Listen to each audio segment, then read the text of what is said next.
I want to start off today with the concept of commodity and ask you for the value of these cufflinks. Now, what is the value of these cufflinks if they're made of a diamond, silver and gold?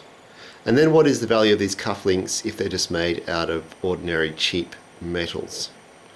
Where I live in Australia, I think the value of these cufflinks, if they're made out of gold and other precious metals and stones, will be about 1 month's pay. If they're made out of cheap metals and no precious stone, it would be about the equivalent of half an hour's pay. That is $20 as opposed to maybe $2,000. So, what is the difference? According to Karl Marx, the difference is their commodity value. Now, commodity value is different to another important aspect, which is use value. How useful these are, for example, to impress other people and to act as a button on my shirts which don't have a button. Okay, that's the use value. Use value is hard to put an actual figure on, of course, but commodity value you can put a figure on, either $20 or $2,000 in the case of these ones. I want to have another rather interesting conundrum, the value of this shoe. What would you say this second-hand shoe's commodity value is? How much would this get on the market? A single shoe by itself, it's a match to this one, but I'm selling this one separately. I'd be surprised if I could get $3 or $4 out of you. Nevertheless, its use value to me is quite extraordinary because it's very comfortable and it matches the other one. So commodity value can only be realized in exchange. That's how you realize the value of a commodity. The use value, you don't need exchange to recognize its value, you just need to use it. Now this is quite an interesting distinction, and it gets at something very important in our society which is very hard to understand. But Marx put it this way: the use value, you can see this like in a wooden table. If I put together a beautiful wooden table and you can use it to eat your meals on happily, that will be its use value. It comes from my human labor. By contrast, the commodity value of that table, and I imagine that table will be worth much less than a top brand Italian designer table, because the top value Italian designer table has a much greater commodity value than the table I've made with my hands. The use value is to all intents and purposes the same. If I've done a good job of it and it works well enough, then the use value is to all intents and purposes the same. So the use value, but you can see it comes out of my hand, comes out of my human labor. However, the commodity value, we think it's something that we think incorrectly it's something that inheres in the table. It seems to emerge naturally out of the table. But as Marx says, it's about as natural as if that table got up and started dancing in front of our eyes. In other words, it's completely miraculous. It transcends the world of human actions and goes to a higher, super transcendental, sort of mystical value. Commodity, you can think of as a kind of mystical value. It needs the market and society to create commodity value. Use value, the wood that I carve into a table, you need human labor to create. You need human labor to create this shoe, and you need human labor to create these cufflinks. So, to quote Marx, the products of the human brain, that is the commodity value, appear as autonomous figures endowed with a life of their own, which enter into relations both with each other and with the human race. In other words, we start to look at each other, look at products in terms of commodity value. One final example. The use value of this shirt is exactly the same as if you put like a top label up here, let's say Le Coq Sportif, whatever that brand is from France. The use value of this shirt remains the same. The commodity of this value of this shirt probably quadruples or quintuples once it's got that sign on it. So commodity value is something we have created in our own heads, but appears quite normal. Now the next thing I want to talk about is fetish. Fetish, we tend to think of it as sort of an obsessive interest or devotion or concern as a fetish. But it also means something else, which is in anthropology a belief in the animation of an object. When you believe an object is animated, and this typically comes through, I don't know if you've still got your teddy bear from when you were a kid, you still feel like the teddy bear's got something in it. You might give your car a name like Old Shelley or something like that, and that's when you start to animate this car. We do this in various different ways. We do this with sentimental objects. So sentimental value is something quite different to what we're discussing today. But fetish, we do that in commodity values. We fetishize commodities in our societies. I do it, and I'm sure you do it too. If you're listening to this from a capitalist culture. So I'm going to quote Ratansi here. Fetish referred to the primitive belief that spirits can animate objects, which were therefore worshipped. We don't use the word primitive in anthropology, but anyway. Marx argues that capitalism is a form of fetishism. In other words, we can understand capitalism as a form of commodity economy, an economy based around commodity. In capitalism, as in fetishism, the whole emphasis is on man's dependence on the magical efficacy of objects, namely commodities. It's a magical quality we invest in this shirt once it has a Le Coq Sportif insignature on it. In commodities, what is in fact a social relation between people, that is, between capitalist and exploited labourers, I won't insist on exploited here, I'm trying to explain this in neutral terms. So let's just say capitalist and labourer, or in other words, another term I've used when I talked about mode of production in this series, proletarian and bourgeoisie, labourer and capitalist. So what is really, this is the product of relations between labourers and capitalists, actually appears to have a kind of relation, a meaning in itself, a value in itself. Now I can give you another example, and that is gold. If I was to hold up in front of you a kilo of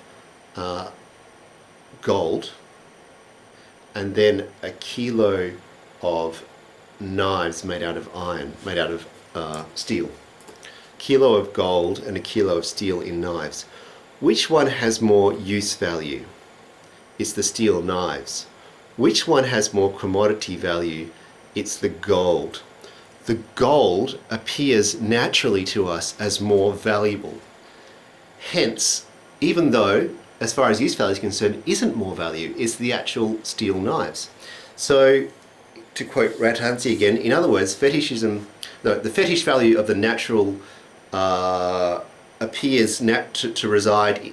The fetish value appears to naturally reside in objects rather than in the social relations between commodities. We think that the gold is in itself more valuable. In other words, fetishism, relations between men come to be seen as relations between things. It's gold related to steel rather than bourgeoisie related to proletarian.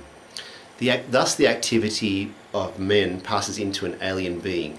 It becomes a determination of things, and men are dominated by these relations between things. Fetishism is therefore a process which is analogous to that of alienation.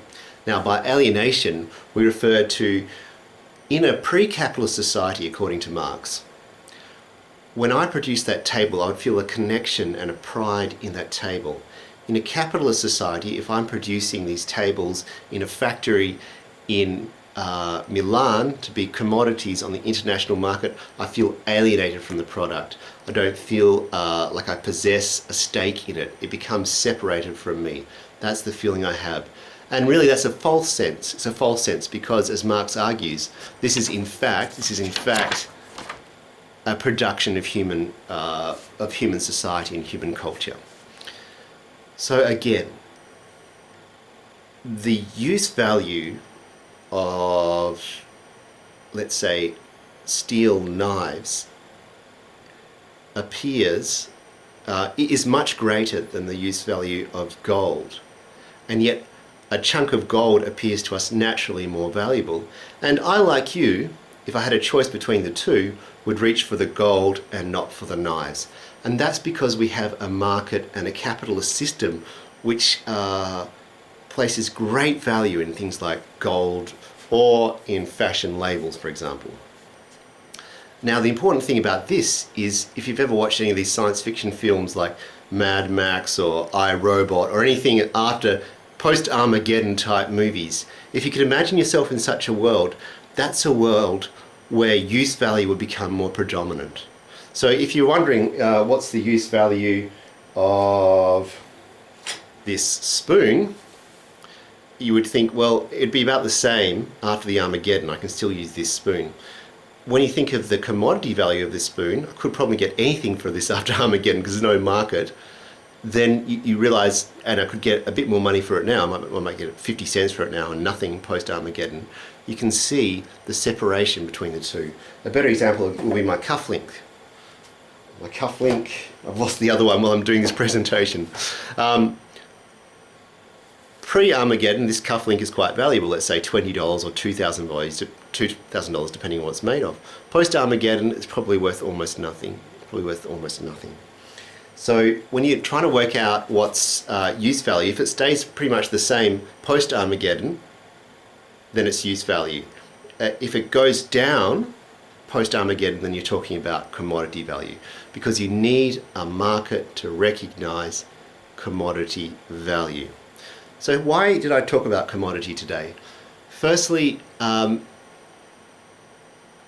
it relates to one of the most important ideas in anthropology, and an idea that's very hard to grasp. I can just say it and you might be able to repeat it, but it's very hard for me to hold on to this idea, and I imagine it'll be very hard for you to hold on to this idea too, that reality is socially constructed. It appears to me as natural that a kilo of gold is more valuable than a kilo of knives, steel knives.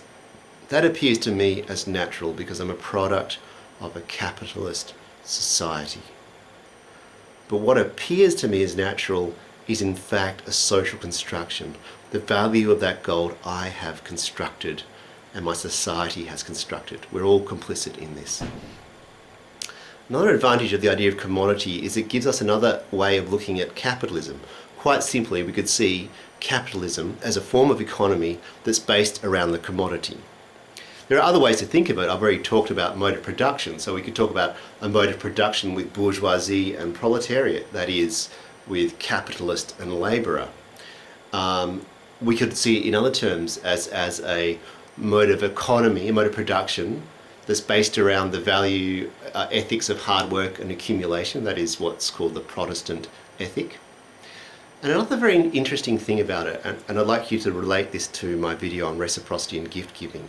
The interesting thing about capitalism is it's characterized by no obligation to exchange. I talked before about driving down a tollway and a remote sensor recognizing my car and taking money out of my account. I have no relationship with that company that's taking money out of my account. I feel no obligation to it, it feels no obligation to me. However, if I'm friends with somebody and they give me a Christmas card, I feel under obligation to reciprocate that. So with a reciprocal economy, there is a strong obligation to reciprocate. With a capitalist economy, there's no obligation to reciprocate. Now, these are ideal forms. It's actually two ends of a continuum. Many of your interactions, so if we talk about capitalist interactions, you might have a frequent flyer program, might be a member of a frequent flyer program, and that membership is part of a, if you like, a reciprocity you have with a frequent flyer program. So that, if you like, reciprocity enters into capitalist relationships. And also capitalism enters into reciprocal relationships. In other words, you have to buy a Christmas card half the time, or if you don't buy it, you at least have to buy the paper and the pens to write it with. But let's say as ideal types, they're very useful to work with. Like all the concepts I'm going to talk about in this series are ideal types. And these are ideal types too, and they're very useful to think with. In practice, we don't expect it to be so perfectly clean. Finally, it points, the commodity shows how our thinking about the world can be determined by forces outside the world of which we're unaware. Because gold appears naturally more valuable to me, what it shows is that my way of thinking about value and thinking about economy has unconsciously entered my mind and now appears natural.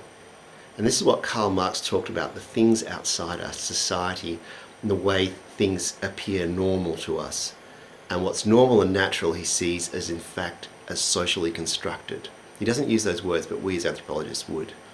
And this is quite interesting because it's Marx, if you like, is a flip side of Freud. Because Freud says, my thoughts and your thoughts are the product of inner structures, structures within my mind. So Marx says outside structures determine my thought. Freud says inside structures determine my thought. So we are determined both ways, from outside and from within. And this is one of the scarier applications or implications of the concept I'm discussing today and the 25 concepts we're talking in this unit. The idea that you're not the master of your own mind. You're not the master of your own mind. Structures from outside and inside determine your thought to some extent. Okay, with that I will leave you. I'm looking forward to more in this series. If you want to see more about these ideas, please purchase my book, The Entangled State. Thank you for listening, and I'll see you next time.